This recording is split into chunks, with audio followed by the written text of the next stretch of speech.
And you have asked me a very important question. What are the priority sectors that we have, and what can Russia do to support our priority sectors? Before I even get to respond to that important question, allow me just to appreciate a very charismatic speech that was delivered by your president earlier today on the opening session of this summit, and which is very consistent with what I've heard from Nikita and other speakers here on how challenges present opportunities for a different country and a society to develop for themselves.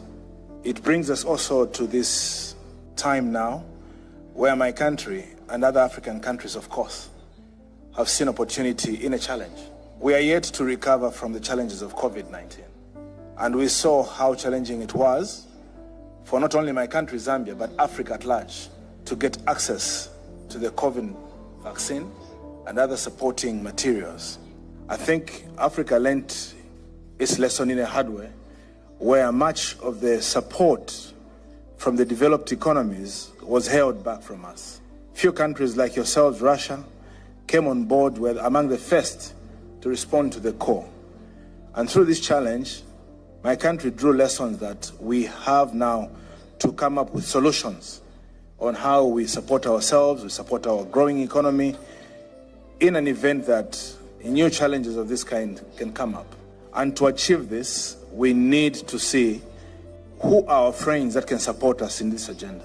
Setting up pharmaceuticals and other facilities that will help us be sustainable and resilient to such challenges in years ahead. My president has always said that we do not need to reinvent the wheel. We need to engage close associates and partners who already have attained what we want to achieve to support us in this agenda. And definitely in the manufacturing, value addition and industrial sector, we have seen that your country has really attained the state where we want to go. And talking about what are the priority sectors that we want to do, you just talked about the youthful population of Africa, which will be in excess of 2.5 billion in the next few years, 2.5 years, 25 years. To provide food for this population, to provide jobs and many other facilities for these jobs, for this population, it brings us to the question that he just responded on Africa giving value addition to our minerals. My country, we boast in hosting critical minerals that the world is looking for. Copper, gold, uranium, nickel, lithium, among many others. And we have perpetuated sending it out as raw materials. Not that we wish to compete with any other country, because we cannot. We are a small country, a third world. But we are looking for friends and partners who can come on board and help us give value addition to these raw materials. Because we strongly believe that when we give value addition, we will create industries which will retain jobs and create value and improve livelihoods for our people. It is the more reason why a place like where we are today happens to be very critical to our business engagement, to our trade portfolio. And this brings me to responding to a question that you asked, Nikita, earlier. Is Russian business safe in Africa? I'll tell you, my country has deliberately provided what we are calling industrial parks and economic zones. A lesson that we have drawn from other countries around the world on models they've used to develop themselves. This country's investment in my country is very safe and very welcome. Deliberately, the people of Zambia have lived from since time immemorial in political stability and peace through the country with different political power transitions. And the Zambian public has got a deliberate policy where it is the public, not just a sitting government, that goes into an agreement with any business from whichever part of the world. That's why you will not hear that the Zambian government goes on to interfere or repossess any foreign entity that is operating in our country. We offer investment protection agreements. We offer investment licenses through our development agency, Zambia Development Agency, and to expedite the development of the economic zones and industrial parks, we've tried to incentivize a lot of value addition sectors in agriculture and agro-processing. I was in a meeting today with the governor sorry, I will not mention the name because I'm having a problem to mention the exact name. I may mention a wrong name, but it's a region. I had a meeting with him earlier today, and I was amazed when he told me that this year alone, they have recorded in excess of 50 million tons of cereal. That region alone. My country, for many years, has been self-sufficient with wheat and cereal production. But when we talk about grain production, we produce 2.8 to 3 million tons. That's enough for ourselves, and we share with the rest of parts of Africa.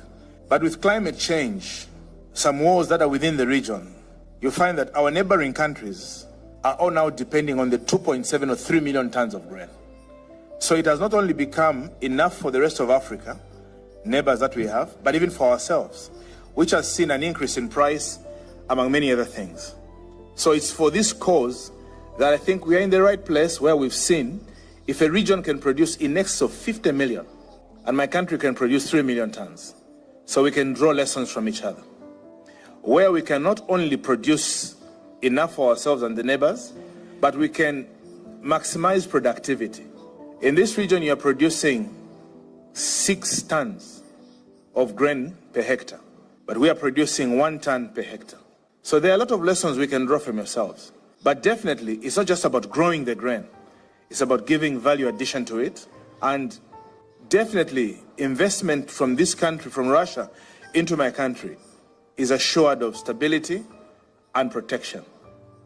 And to have mutual benefit in how we increase trade between ourselves. I have come to realize as Minister of Trade, and my country has come to realize, mainly because your country has not had a large footprint in our country, we are yet to ascertain whether it is because of culture, language, and other things. But one thing I can give you with a lot of comfort, for many years, Russia has been one of the biggest countries that have educated our citizens in medicine, in engineering, economics, and many others. So we have a lot of Russia-speaking professionals in my country who will give you comfort even when you set up in my country with the workforce that you have trained. And it will not be very strange to establish yourselves and grow your business portfolios. So what we are looking for is collaboration between ourselves, which is of mutual benefit. Our President Hichilema, has made it very clear to us, the ministers, and the country as well. We will not continue coming to your country with a begging bowl. We need to interact where we learn from yourselves for mutual benefit, where at some time we also need to stand and succeed as an independent country, owing to your theme of achieving technological sovereignty through industrial cooperation. But what has been the strongest challenge to us is access to financing and the cost to financing. It is a more reason why we take advantage and we pride in having Afrexim Bank as a regional financial institution, which we would also be glad you work with through supporting our different sectors that we are working on. But to summarize your question, we have 4 sectors that we are working on as a priority. Number 1, that is health.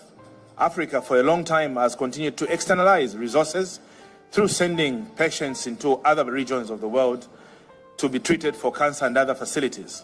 Deliberately, we want to position our country as a center or a hub for health tourism. Secondly, we want to invest heavily in agriculture and agro-processing. Third, in mineral and mineral beneficiation, smelters, concentrators, and other facilities, and to value addition, especially that the world is moving into the green economies, from fossil fuels to clean energy sectors. And we are very committed that we become a part of the leading countries in the development of that sector. And your country has shown it that you have done it. So partnering with us, of course, getting your private sector to partner with our private sector in value addition is something that we are looking for. And lastly, which is also very important, manufacturing. Manufacturing goes also into construction of infrastructure, roads, bridges. When I was driving from my hotel to this place, I saw a number of bridges which I crossed over. And beyond using them as a logistics hub, to me it seemed more of a tourist attraction, which was a fascinating view Therefore, tourism, which is the last facet and important aspect, is something that I think we are working on as a country, and we would love to invite a number of Russian tourists into my country. We are home to amazing facilities that I think will amaze you. Come and visit the amazing Victoria Falls, the amazing wildlife that we have.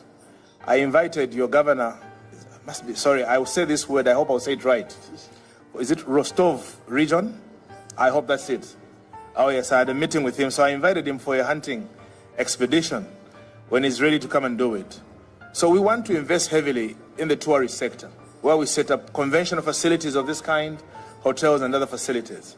But definitely I can assure you, your investment in my country is very safe and secure, and we can see how we can grow from strength to strength doing this together. Thank you.